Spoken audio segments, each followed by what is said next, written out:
আজকে সকালে বাজার করতে গিয়ে কি হয়েছে জানো আমার সাথে। আমি গিয়েছিলাম ডিস্কোদার দোকানে সবজি কিনতে। তখনই ডিস্কোদার মা মানে বড় মা আমাকে বলে, কি রে আজকে মাছ নিবি না?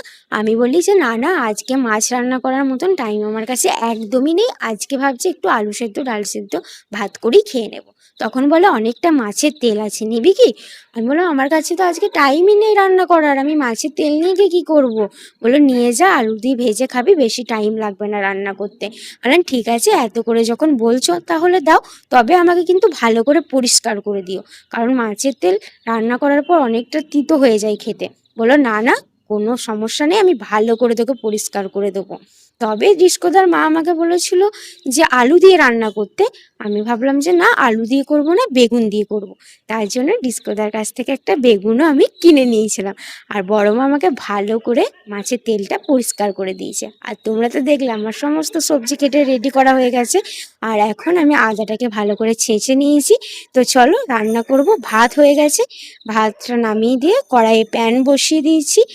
আর প্যানটা গরম হয়ে গেছে, এখন সরিষার তেল দিয়ে অল্প একটু হলুদ দিয়ে দেবো। তারপর হলুদ আর তেল গরম হয়ে গেলে আগে থেকে কেটে রাখা বেগুনগুলোকে দিয়ে ভালো করে বেগুনটাকে ভেজে তুলে নেব। তারপর ওই প্যানের মধ্যে আর কিছুটা সরিষার তেল দেবো, 1/2 চামচ মতন 5 ফোড়ন দেবো। তারপর একটা হাফ তেজপাতা দিয়ে এটাকে গরম করে চিড়ে রাখা কাঁচা লঙ্কাটাকে দিয়ে দেব। তারপর পেঁয়াজটাকেও দিয়ে ভালো করে লাল লাল করে ভেজে নেব। যখন পেঁয়াজ ভাজা হয়ে যাবে তখন ভালো করে পরিষ্কার করে ধুয়ে রাখা মাছের তেলটা দিয়ে দেবো। মাছের তেলটা পেঁয়াজের সাথে ভালো করে নেড়ে নেবো। এর ফলে কিন্তু তেল থেকে পুরো তেলটা ছেড়ে দেবে। দেখো কতটা মাছের তেলটা পুরো ছেড়ে দিয়েছে। এখন দিয়ে দেবো আদা রসুন, যেটা আমি থেঁতো করে রেখেছি সেটা। তারপরে জিরে গুঁড়ো, হলুদ গুঁড়ো, লঙ্কা গুঁড়ো, পরিমাণ মতো লবণ দিয়ে এটাকে আবার ভালো করে কষিয়ে নেব। তারপর আগে থেকে যেগুলো আমি টমেটোগুলো কেটেছিলাম সেগুলো একে একে দিয়ে দেবো। ওপর থেকে ধনেপাতা দিয়ে ভালো করে কষাবো যতক্ষণ না এরকমভাবে তেলটা ছাড়ছে আর টমেটোটা ভালো করে সিদ্ধ হয়ে যাচ্ছে। তো তোমরা দেখছো এটা দেখতে কতটা লোভনীয় হয়েছে। ঠিক এখন দিয়ে দেবো ভেজে রাখা বেগুনগুলো।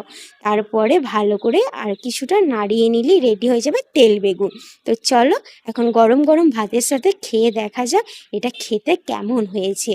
আর খাওয়ার আগে তোমাদেরকে বলে রাখি, যারা এখনো পর্যন্ত আমার চ্যানেলটি সাবস্ক্রাইব করোনি, অবশ্যই আমার চ্যানেলটি সাবস্ক্রাইব করে পাশে থাকা অল বাটনটা প্রেস করে দাও, যাতে আমি ভিডিও ছাড়ার সাথে সাথেই সবার আগে তোমার কাছে নোটিফিকেশনটা চলে যায়।